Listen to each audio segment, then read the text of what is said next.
ठीक है, तो ये जो नाम आपको बताए हैं, आप उसमें होल्ड कीजिए। निवेश करना है तो आप बिल्कुल सलाह पर अमल कीजिए।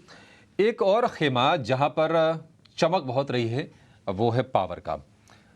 पावर के जितने भी वर्टिकल्स थे वहां पर हमने जबरदस्त तेजी देखी, लेकिन कुछ शेयरों की चर्चा हम अभी करना चाहेंगे।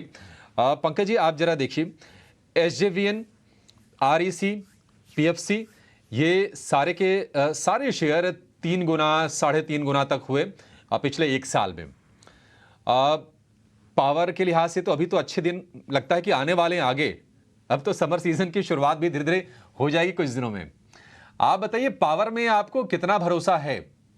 क्या टेंशन लेने की जरूरत है? क्या यहां पर वैल्यूएशंस चिंताजनक हो गए हैं या फिर ज्यादा दिक्कतें नहीं है? तो देखिए, सारे कंपनीज को आप पावर सेक्टर में एक लेंस से देख नहीं सकते हैं। पहला चीज तो ये, अगर आप मैक्रो अपॉर्चुनिटीज के हिसाब से बात करें तो करीब 430 गीगावाट की कैपेसिटी है, करीब 300 गीगावाट के हम एडिशनल ऐड करने वाले हैं रेन्यूएबल एनर्जी साइड में। जो आपका थर्मल कैपेसिटी एडिशन है वो मिनिमल होने वाला है, बिकॉज ये एक सेगमेंट ऐसा माना जाता है कि पोल्यूटिंग है। तो जनरली जो थर्मल प्लेयर्स हैं, अगर वो अपना बिजनेस मॉडल नहीं बदलते हैं तो वो एक चिंताजनक बात हो सकती है। बाकी चीज ये है कि अगर आप बड़ी कंपनी देखते हैं एनटीपीसी, तो वो करीब 70,000 मेगावाट का उनका थर्मल कैपेसिटी है, और करीब 60,000 मेगावाट का जो भी उनका फ्यूचर कैपेसिटी है वो रिन्यूएबल्स एनर्जी साइड में आएगा। तो एक अच्छा लगता है। या फिर आपकी जो हाइड्रो कंपनीज है वो नेचुरली रिन्यूएबल एनर्जी साइड में आती है, चाहे वो एसजेवीएन हो या एनएचपीसी हो, तो ये काफी अट्रैक्टिव स्पेस है। एंड क्योंकि आपको इतना बड़ा केपेक्स करना है, तो जो उसकी फंडिंग रिक्वायरमेंट है करीब 25 से 30 लाख करोड़ निकल के आती है।